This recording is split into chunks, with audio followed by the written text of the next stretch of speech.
Green Arrow number 15, written by Ann Nesenti, art by Freddie Williams II.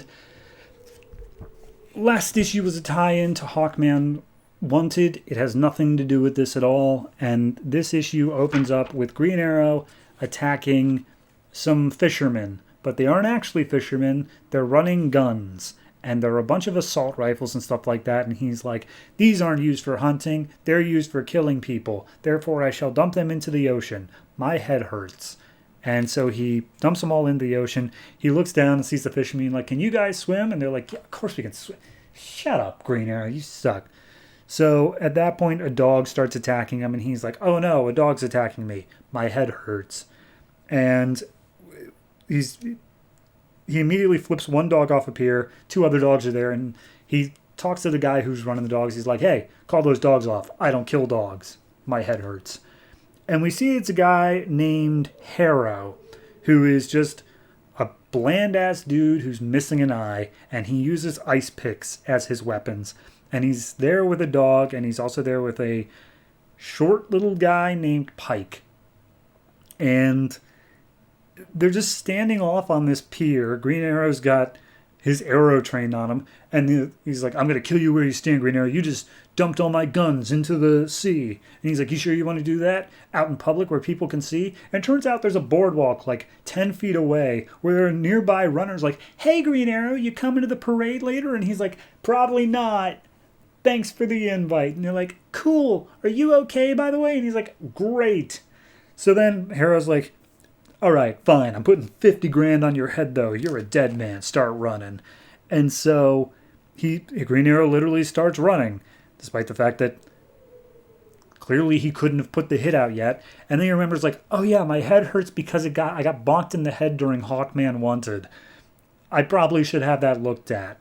And he starts like stumbling around the streets until finally like a kid is like, hey, Mr. Arrow, you tripped. Are you okay? And Arrow's like, I'm good. I just got to get back home. So he makes his way over to the warehouse where they're currently staying. And he just literally re-explains the past 4 pages again to his team while saying, I also think I might have a concussion. And the one guy's like, yeah, no, you might have like a brain bleed or something like that. You really need to go get checked out. And he's like, no, I'm fine. I'm good. Just tell me where to go next. And they're like, dude, you're the one who brought it up.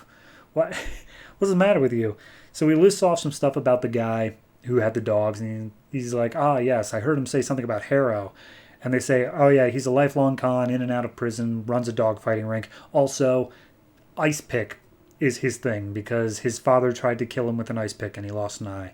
So at that point, they're like, okay, well, we've got a lock on his location. And then Arrow's like, but if we can find him, then he can find us. Pack all this up. We got to go. And me personally as a reader, I'm like, that doesn't make any sense at all.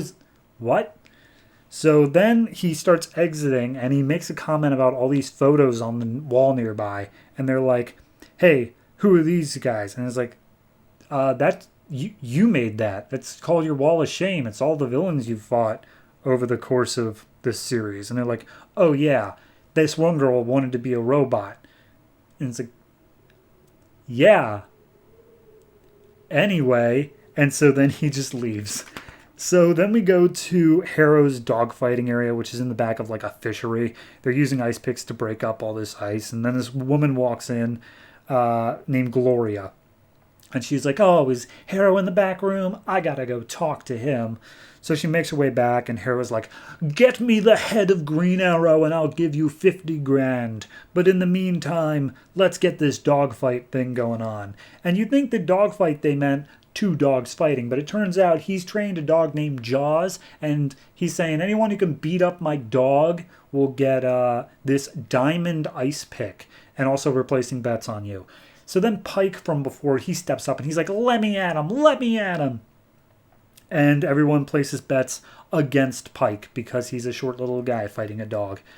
So Green Arrow, he figures out where they need to go. But before he can get there, some dude just unloads a machine gun in the middle of the street at Green Arrow. He fires off some arrows, takes the guy down. And he's like, what was that for? And he's like, you got money on your head. And he's like, where are they? And he's like, I'm not going to tell. He's like, I'm going to take your eyeballs. And he's like, they are at this warehouse.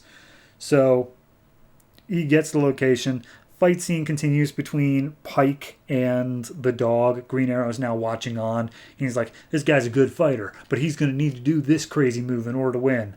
And then he does the crazy move, and he's like, all right, cool. So the dogs win. Turns out Gloria placed a bet on Pike winning, so she just made a buttload of money.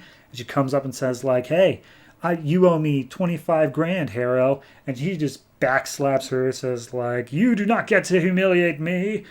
And then Pike jumps in saying, like, don't you hit her, she's a nice lady. And then at that point, Green Arrow jumps in and is just like, hi guys, I'm here to break this up. So then immediately Harrow's like, get this guy, I'll give you 10 grand if you kill him right here, but give me his head. And he strings up Harrow as all the other guys are coming to attack. And then he does like the Dirty Harry thing. He's like, go ahead, try to shoot me, make my day.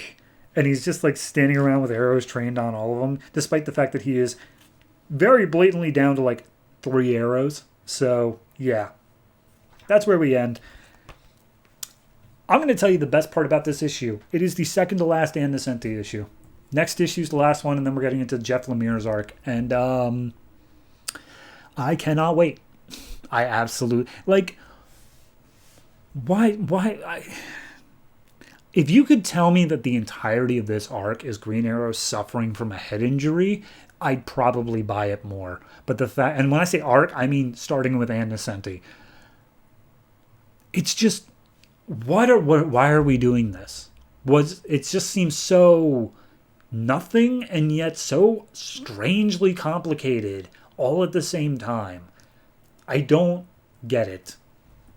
Ugh, I'm sorry. Also, Freddie Williams, very stylistic artist. He did a great job in Captain Atom. Not bad at all. Not for this book. This book, maybe it's the colorist, maybe it's what they're asking to draw, how it's more street level stuff. I've said this before. Does not work here. So overall, I got to give this one, I got to give it like a 3.5 because I got 4 marked down here as passable, and honestly, this isn't even passable. This is just, it's too much. So 3.5, and I look forward to the final issue of Ann Nocenti's run next month.